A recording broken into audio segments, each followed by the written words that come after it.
Why should Ezra Montano want so specially to tell all Europe that he had picked the pocket before he levied the blackmail? I cannot imagine. Welcome to Meteoread Audiobooks, your best companion, where classic tales are brought to life like never before. When a bank heist unfolds in the Italian countryside, it seems like a straightforward crime. But as secrets unravel, the truth reveals a tale far more twisted than anyone could imagine. In a land of beauty and betrayal, Father Brown steps in to uncover the hidden motives and outwit the villains lurking beneath the surface. You are listening to The Paradise of Thieves, a thrilling mystery by G.K. Chesterton, first published in 1914 as part of his Father Brown series. Think of it as a Netflix show without the visuals. Now, dim the lights, settle in, and let the mystery sweep you off your feet. The truth hides in plain sight.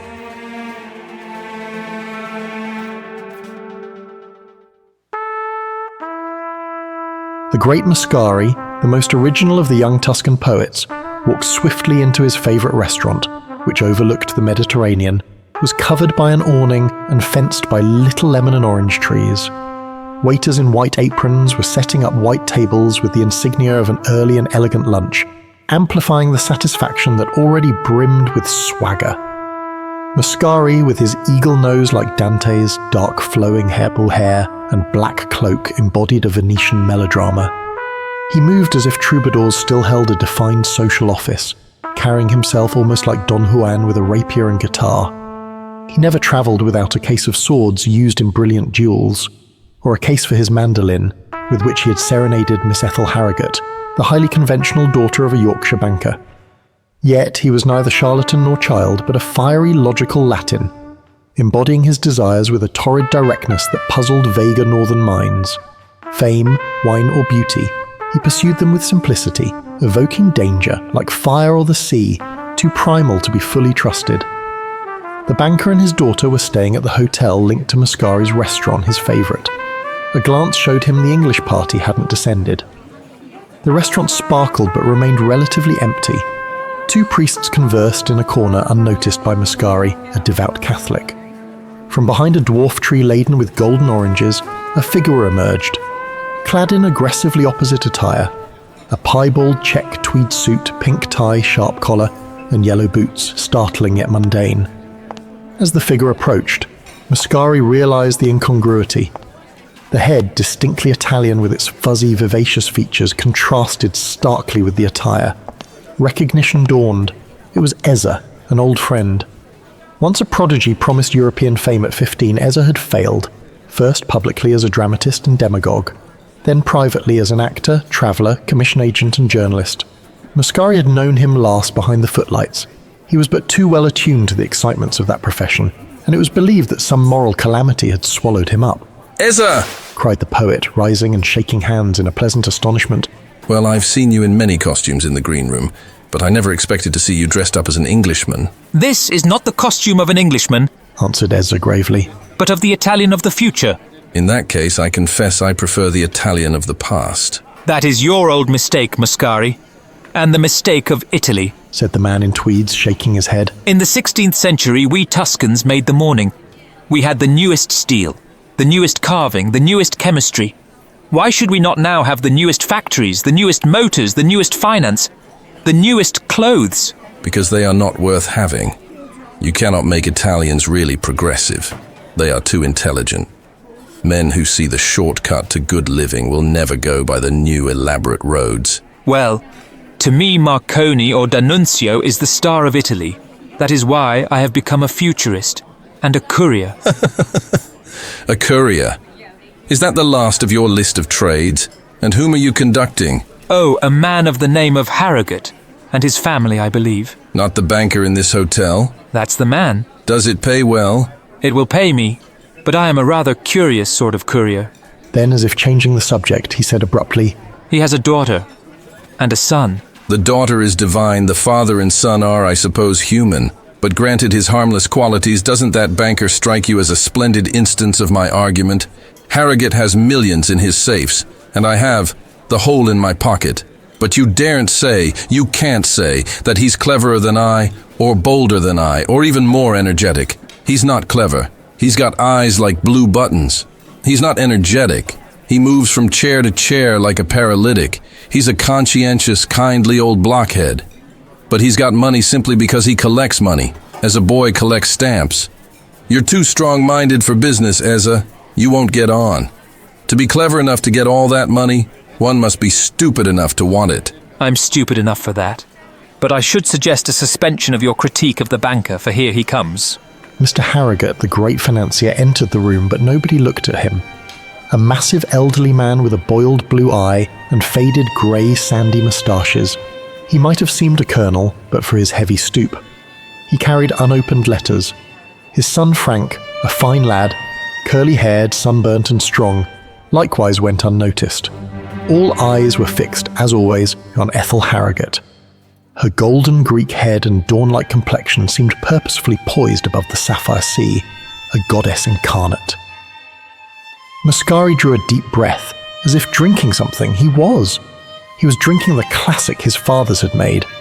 Ezza studied her with a gaze equally intense yet far more enigmatic. Ethel Harrogate was especially radiant and conversational that day. Her family, embracing continental ease, allowed Mascari and even the courier Ezza to join their table. In Ethel, conventionality crowned itself with splendid perfection. Proud of her father's success, fond of fashionable pleasures, a devoted daughter yet an incorrigible flirt, she embodied these traits with a golden good nature that made her pride appealing and her worldly respectability fresh and vibrant. They were abuzz with excitement over an alleged peril in the mountain path they planned to tackle. The danger came not from rocks or avalanches, but from something even more romantic. Ethel had been earnestly assured that brigands, the true cutthroats of the modern legend, still haunted that ridge and held that pass of the Apennines. They say that all that country isn't ruled by the King of Italy, but by the King of Thieves. Who is the King of Thieves? A great man, worthy to rank with your own Robin Hood, Signorina. Montano, the King of Thieves, was first heard of in the mountains some 10 years ago, when people said brigands were extinct. But his wild authority spread with the swiftness of a silent revolution. Men found his fierce proclamations nailed in every mountain village, his sentinels, gun in hand, in every mountain ravine. 6 times the Italian government tried to dislodge him and was defeated in 6 pitched battles, as if by Napoleon. Now that sort of thing would never be allowed in England. Perhaps after all we had better choose another route, but the courier thought it perfectly safe. It is perfectly safe. I have been over it 20 times. There may have been some old jailbird called a king in the time of our grandmothers, but he belongs to history if not to fable. Brigandage is utterly stamped out. It can never be utterly stamped out, because armed revolt is a recreation natural to southerners. Our peasants are like their mountains, rich in grace and green gaiety, but with the fires beneath. There is a point of human despair where the northern poor take to drink, and our own poor take to daggers. A poet is privileged. If Signor Mascari were English, he would still be looking for highwaymen in Wandsworth. Believe me, there is no more danger of being captured in Italy than of being scalped in Boston. Then you propose to attempt it? Oh, it sounds rather dreadful. Do you really think the pass is dangerous? Mascari threw back his black mane. I know it is dangerous. I'm crossing it tomorrow. The young Harrogate was left behind for a moment, emptying a glass of white wine and lighting a cigarette, as the beauty retired with the banker, the courier and the poet distributing peals of silvery satire.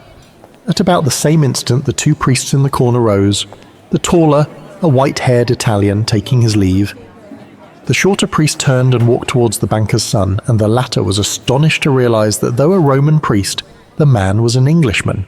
He vaguely remembered meeting him at the social crushes of some of his Catholic friends, but the man spoke before his memories could collect themselves. Mr. Frank Harrogate, I think I have had an introduction, but I do not mean to presume on it.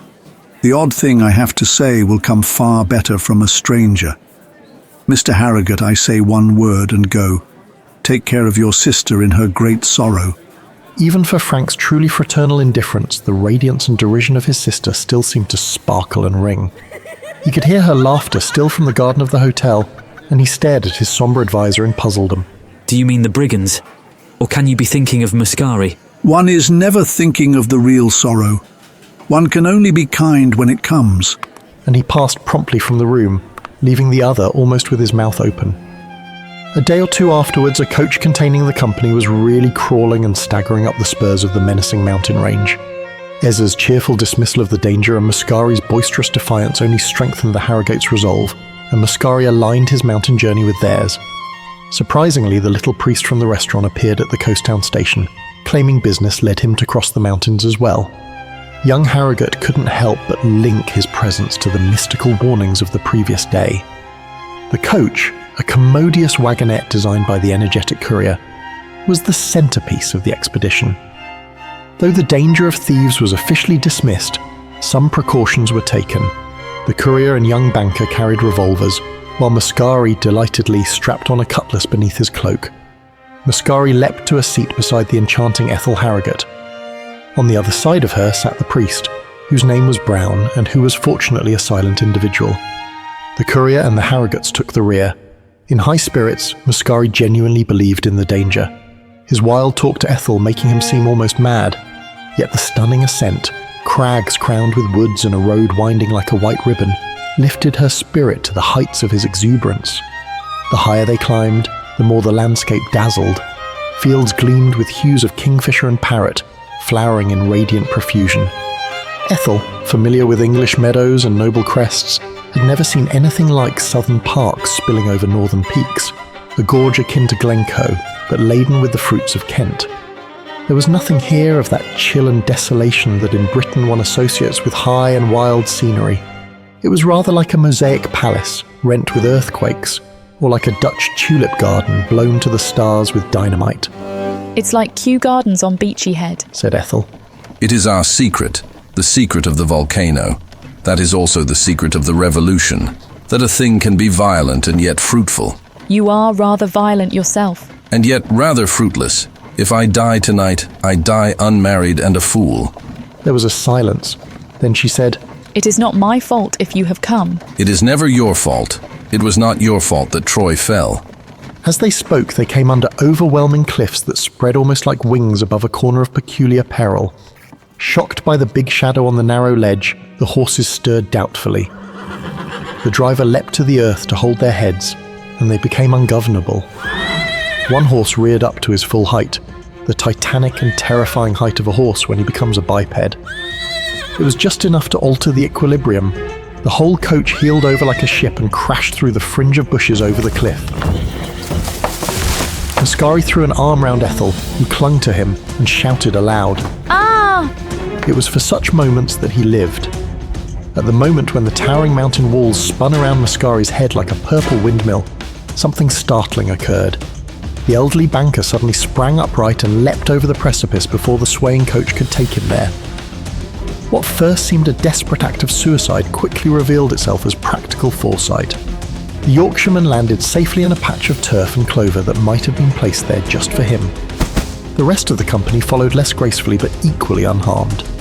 Below the sharp bend in the road lay a grassy hollow, a sunken meadow like a velvet pocket in the hills.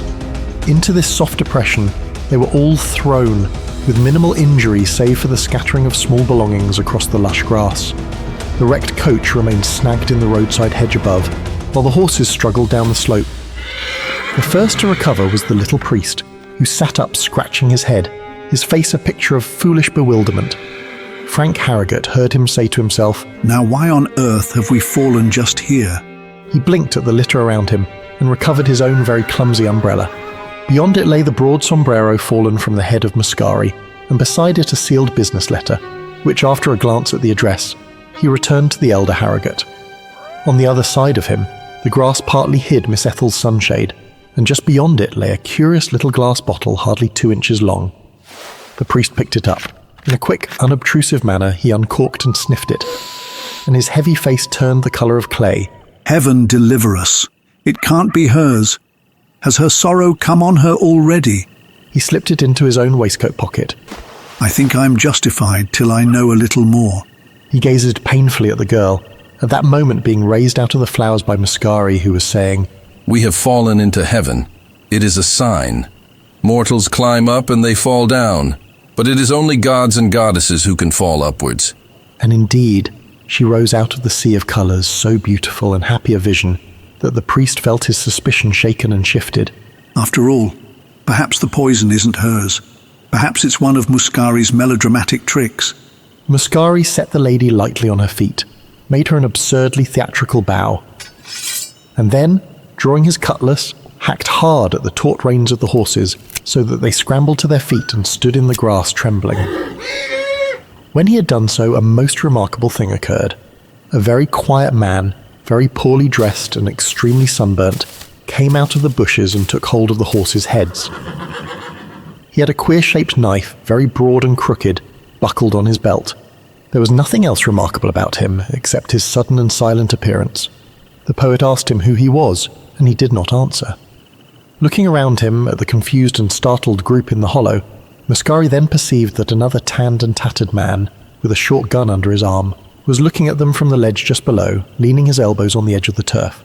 Then he looked up at the road from which they had fallen and saw, looking down on them, the muzzles of 4 other carbines and 4 other brown faces with bright but quite motionless eyes. The brigands! This was a trap. Ezra, if you will oblige me by shooting the coachman first, we can cut our way out yet. There are only 6 of them. The coachman, said Ezra, who was standing grimly with his hands in his pockets, happens to be a servant of Mr. Harrogate's. Then shoot him all the more. He was bribed to upset his master. Then put the lady in the middle, and we will break the line up there, with a rush. And wading in wild grass and flowers, he advanced fearlessly on the 4 carbines. But finding that no one followed except young Harrogate, he turned, brandishing his cutlass to wave the others on. He beheld the courier still standing slightly astride in the centre of the grassy ring, his hands in his pockets, and his lean, ironical Italian face seemed to grow longer and longer in the evening light. Hey, you still there? Sorry for jumping in while you're listening. Just wanted to quickly mention that we publish stories like this every Sunday. If you're enjoying it, consider subscribing for more. Happy listening. You thought, Muscari, I was the failure among our schoolfellows, and you thought you were the success. But I have succeeded more than you, and fill a bigger place in history. I have been acting epics while you have been writing them. Come on, I tell you. Will you stand there talking nonsense about yourself with a woman to save and 3 strong men to help you? What do you call yourself? I call myself Montano. I am the king of thieves. Cried the strange courier in a voice equally loud and full. And I welcome you all to my summer palace.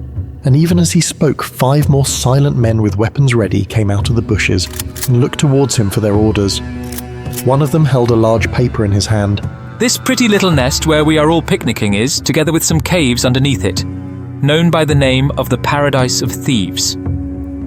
It is my principal stronghold on these hills, for, as you have doubtless noticed, the Erie is invisible both from the road above and from the valley below. It is something better than impregnable. It is unnoticeable.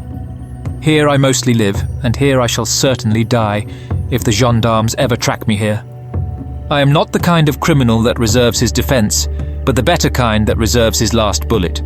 All were staring at him thunderstruck and still, except Father Brown, who heaved a huge sigh as of relief and fingered the little phial in his pocket. Thank God. That's much more probable.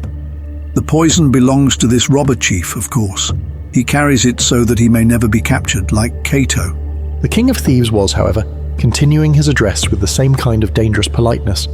It only remains for me to explain to my guests the social conditions upon which I have the pleasure of entertaining them.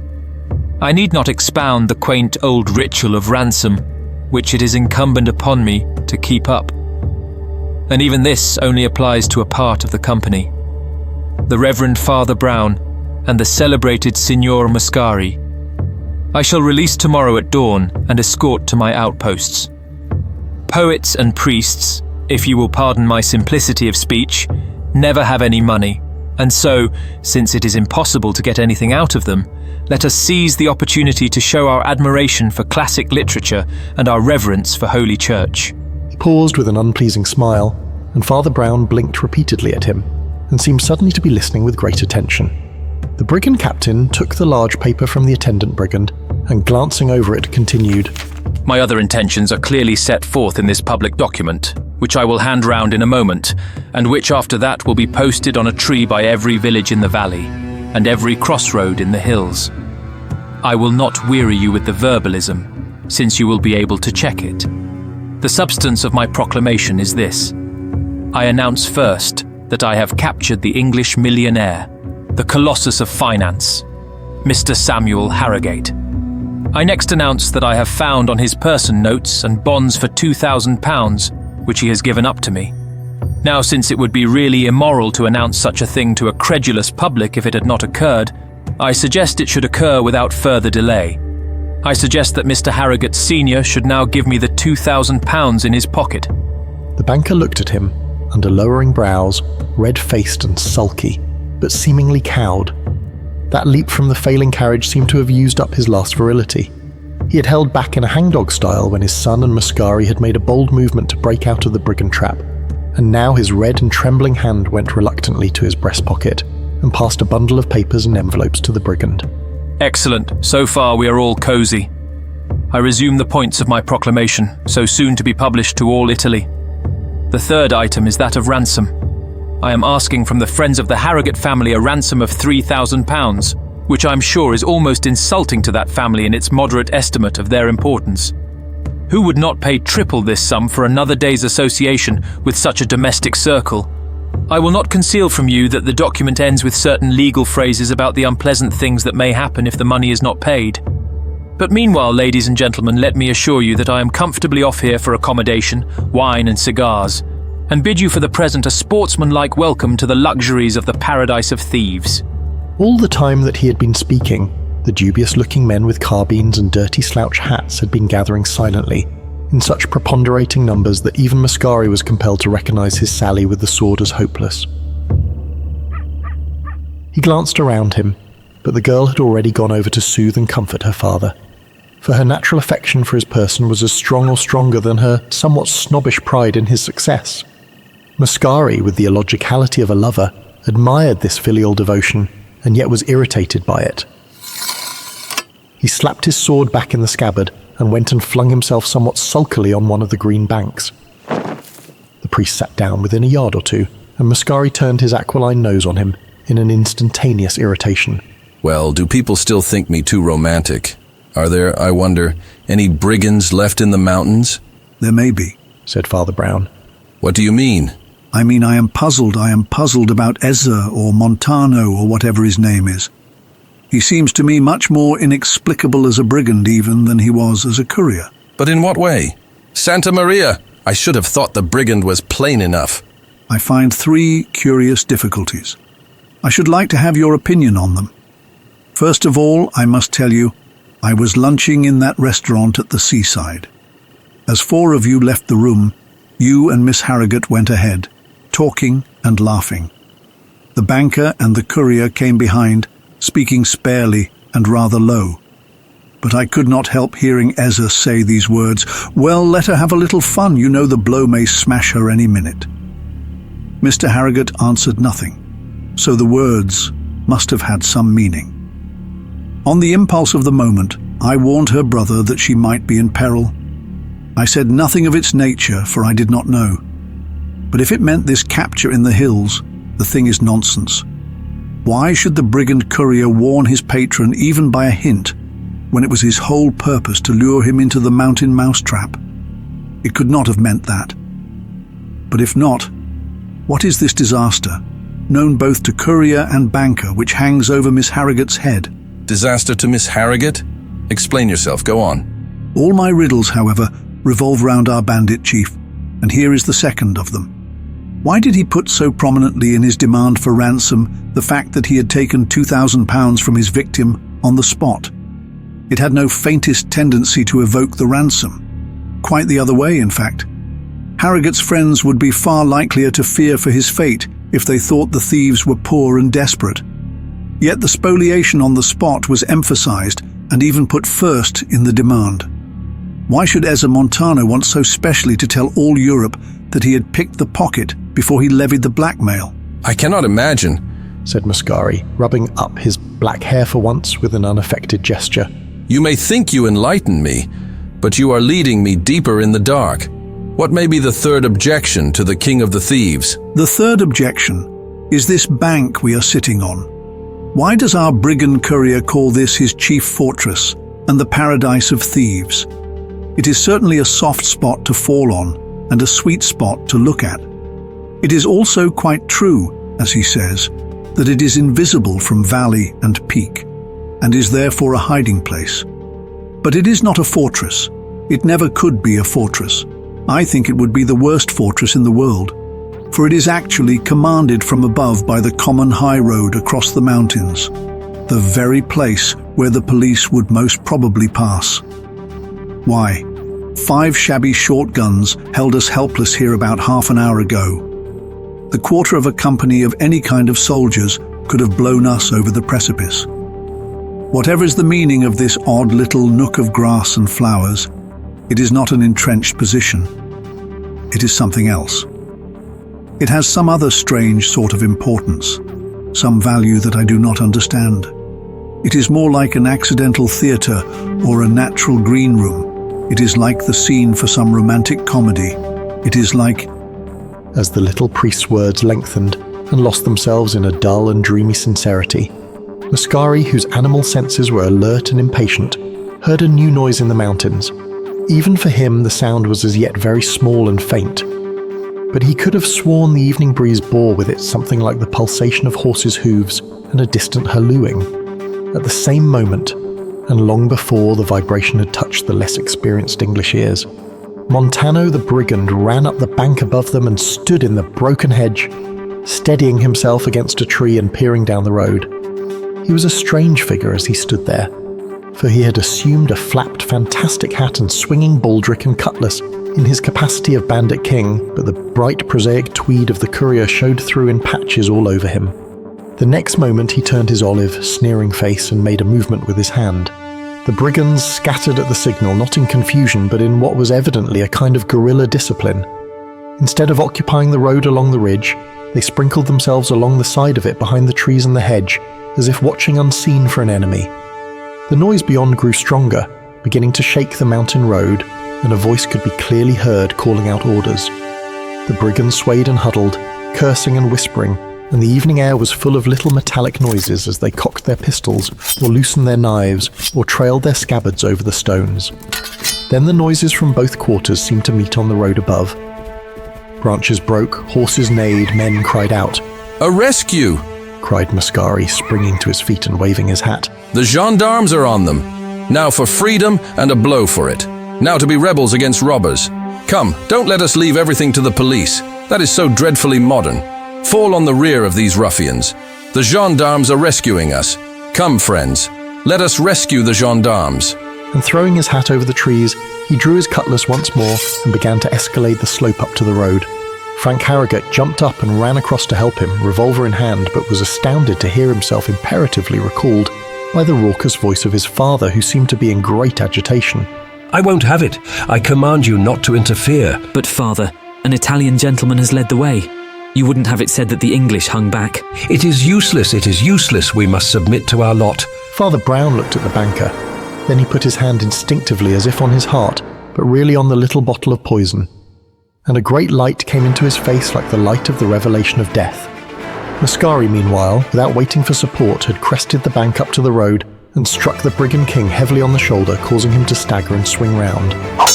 Montano also had his cutlass unsheathed, and Mascari, without further speech, sent a slash at his head which he was compelled to catch and parry. But even as the two short blades crossed and clashed, the King of Thieves deliberately dropped his point and laughed. What's the good, old man? This damned farce will soon be over. What do you mean, you shuffler? Is your courage a sham as well as your honesty? Everything about me is a sham. I am an actor, and if I ever had a private character, I have forgotten it. I am no more a genuine brigand than I am a genuine courier. I am only a bundle of masks, and you can't fight a duel with that, ha ha ha ha! And he laughed with boyish pleasure and fell into his old straddling attitude, with his back to the skirmish up the road.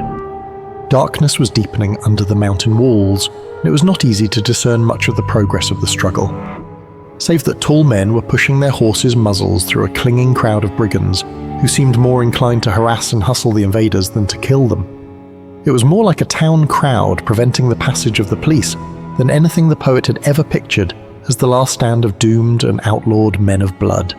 Just as he was rolling his eyes in bewilderment, he felt a touch on his elbow and found the odd little priest standing there like a small Noah with a large hat and requesting the favour of a word or two. Signor Muscari, in this queer crisis, personalities may be pardoned. I may tell you without offence of a way in which you will do more good than by helping the gendarmes, who are bound to break through in any case. You will permit me the impertinent intimacy, but do you care about that girl? Care enough to marry her and make her a good husband, I mean? Yes, Said the poet quite simply. Does she care about you? I think so. Then go over there and offer yourself. Offer her everything you can. Offer her heaven and earth if you've got them.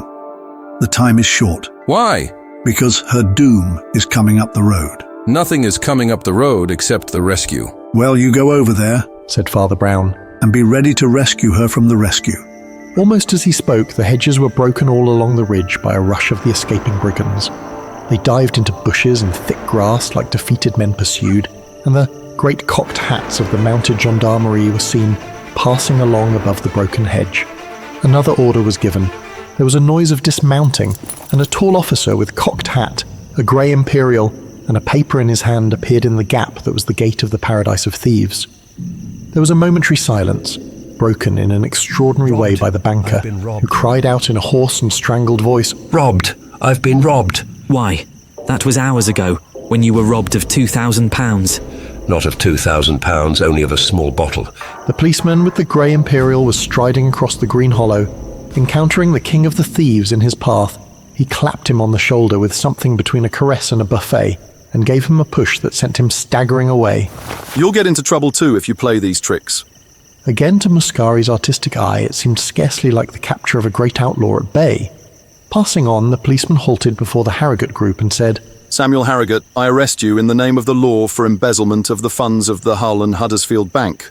The great banker nodded with an odd air of business assent, seemed to reflect a moment, and before they could interpose, took a half-turn and a step that brought him to the edge of the outer mountain wall. Then, flinging up his hands, he leapt exactly as he leapt out of the coach. But this time he did not fall into a little meadow just beneath. He fell 1,000 feet below to become a wreck of bones in the valley.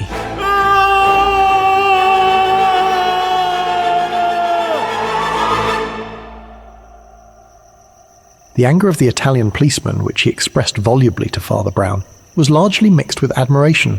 It was like him to escape us at last. He was a great brigand, if you like. This last trick of his I believe to be absolutely unprecedented. He fled with the company's money to Italy and actually got himself captured by sham brigands in his own pay, so as to explain both the disappearance of the money and the disappearance of himself. That demand for ransom was really taken seriously by most of the police. But for years he's been doing things as good as that, quite as good as that. He will be a serious loss to his family. Muscari was leading away the unhappy daughter, who held hard to him, as she did for many a year after. But even in that tragic wreck he could not help having a smile and a hand of half-mocking friendship for the indefensible Ezza Montano. And where are you going next? He asked him over his shoulder. Birmingham. Didn't I tell you I was a futurist? Answered the actor, puffing a cigarette. I really do believe in those things if I believe in anything. Change, bustle and new things every morning. I am going to Manchester, Liverpool, Leeds, Hull, Huddersfield, Glasgow, Chicago, in short, to enlightened, energetic, civilized society. In short, to the real Paradise of Thieves.